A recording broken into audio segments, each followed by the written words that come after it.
Galana has hired the government. Over this same weekend, however, Busia Senator Honorable Kio Mtata tabled evidence of the government withdrawing 42,965,290,402 shillings from the consolidated fund without the authority of Parliament and spending it on what it called subsidies to private financial enterprises. The senator tabled evidence that in June 2023, at the closure of the financial year 2022-2023, the National Treasury withdrew 17,222,718,630 shillings to subsidize private financial enterprises.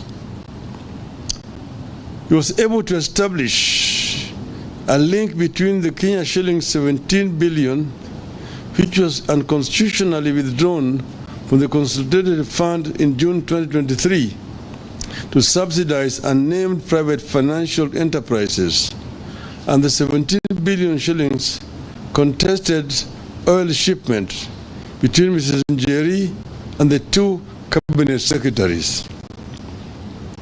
I concur with Senator's suspicion that Njeri is the private financial enterprises funded by the Kenya shillings 17 billion illegally from the consolidated fund and received by the Ministry of Petroleum and Mining.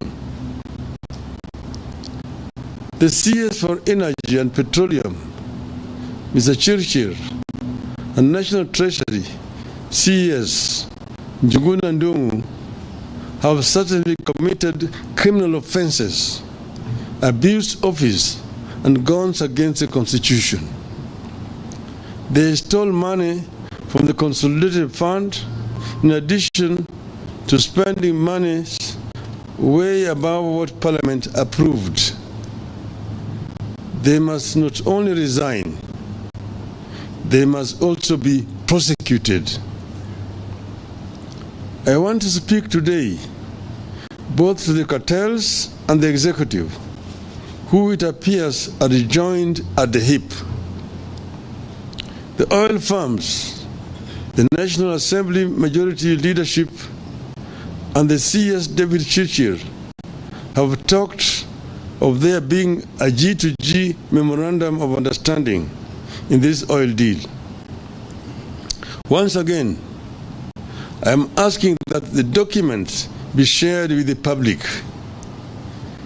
This must be document signed by a representative of the government of the Kingdom of Saudi Arabia and the United Arab Emirates and the Republic of Kenya, not that of the Ministry of Energy and Petroleum and ADNOC Global Trading Limited or Emirates National Oil Company. Kenyans will have noticed that even as our Ministry of Energy and Petroleum was signing deals with state-owned corporations in the Middle East, our own National Oil Corporation is completely left out. NOC has a legal mandate to participate in all aspects of the petroleum industry and is only owned by the government of Kenya through a joint ownership by the ministry responsible for the petroleum function. How does Chirchir explain the exclusion of this corporation in favor of private shady firms? If he was signing, he should have signed with the minister. Is equivalent on the other side. But those companies are the ones which should sign with the NOC, not the minister. We also know that for a ship to leave one port for another, loaded with goods, it has to get a letter from the Ministry of Energy and Petroleum indicating that the ship is authorized to carry and offload the cargo in Kenya. Who cleared the Njeri ship to travel to Kenya? How did it offload? Over the weekend, we were told that the deal has resulted in so-called structured sourcing of the dollar. If that is the case, why has the exchange rate not improved? How come it has not lowered the cost of oil?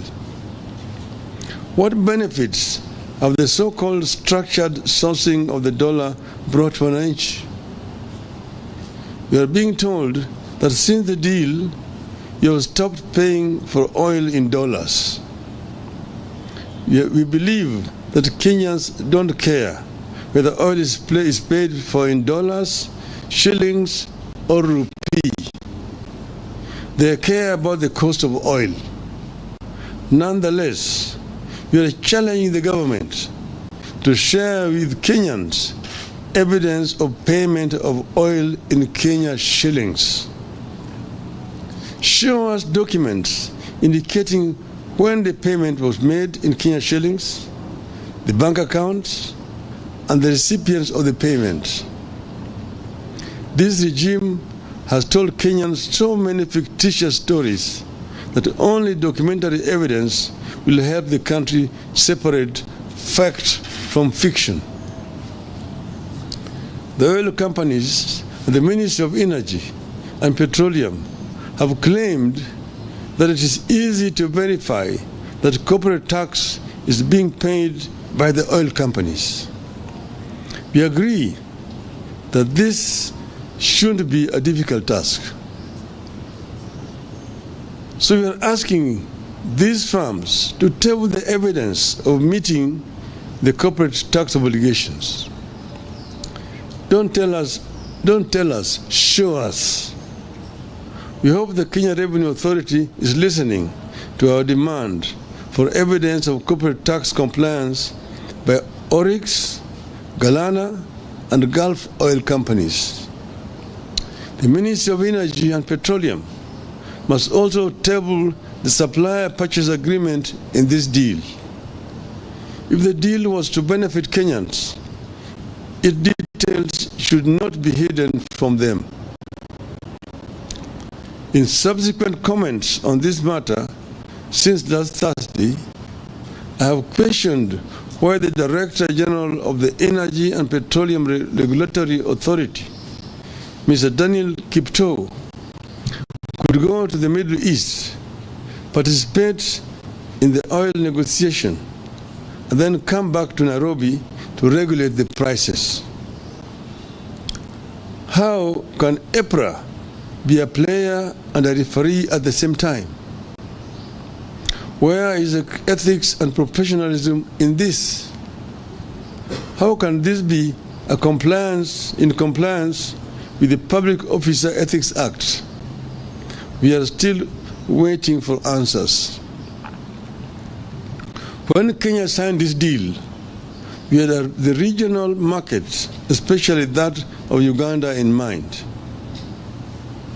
The Gulf nations of Saudi Arabia and the United Arab Emirates were definitely aware that we import for the region.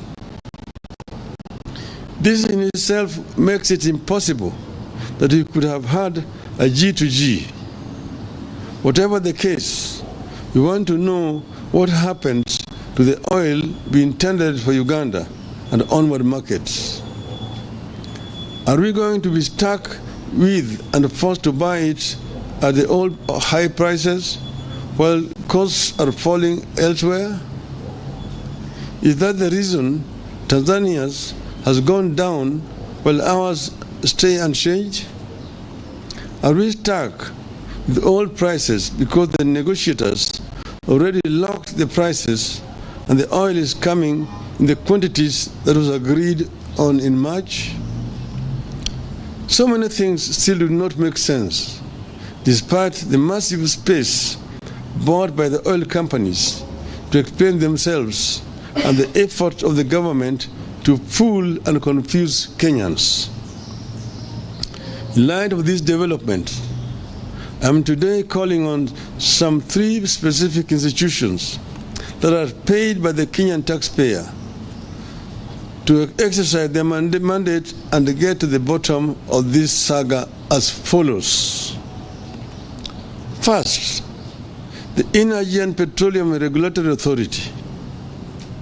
This institution, under the chairmanship of a distinguished scholar, Honorable Justice Professor Jackton B. Ojwang, has the primary duty to protect the people of Kenya from predatory practices.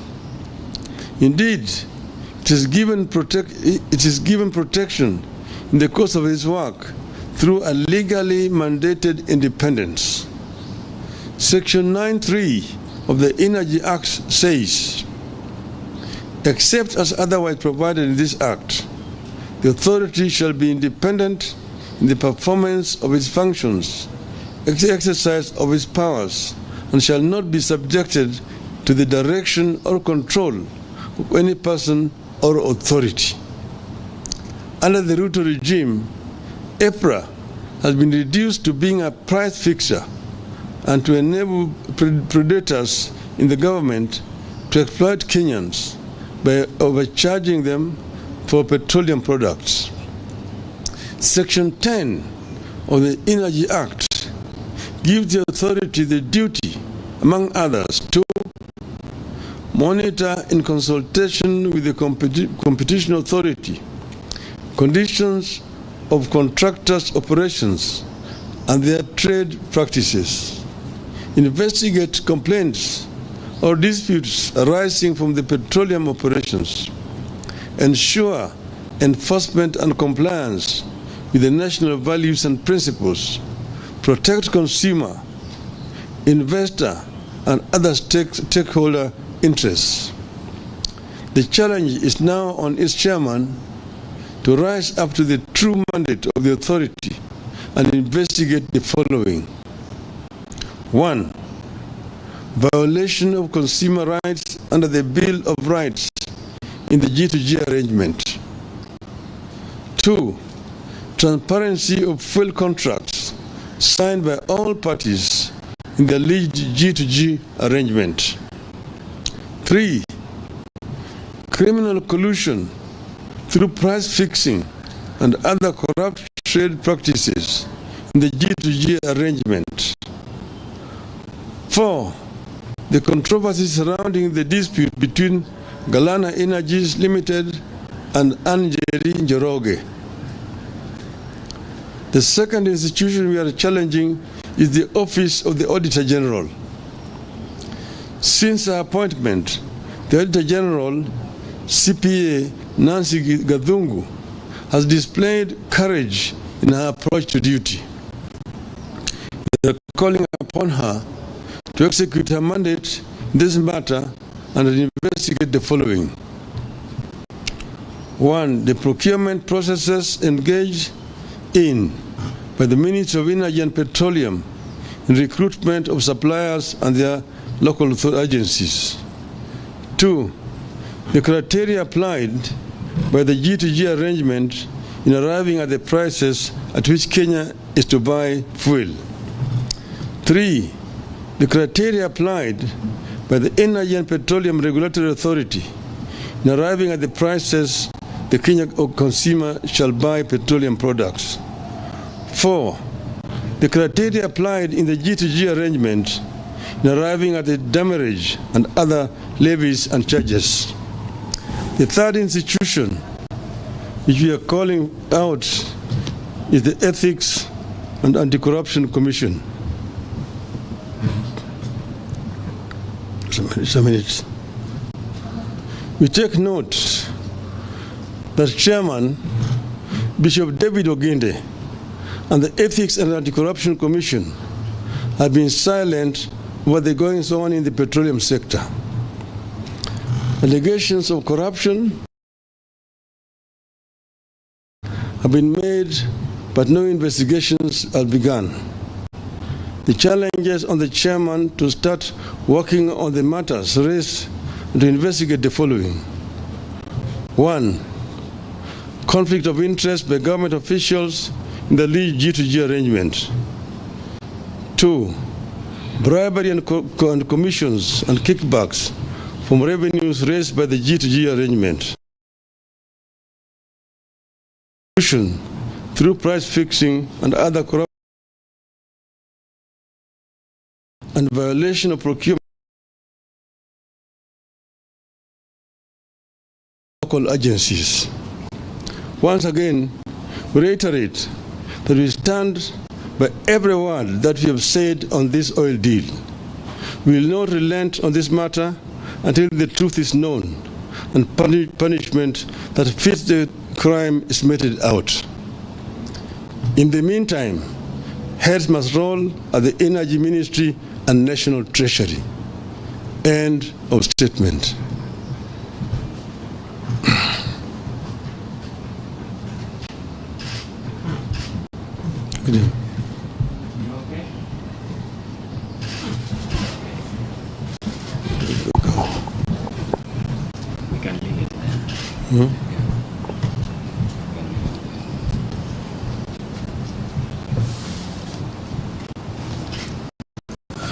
There's a pressing issue?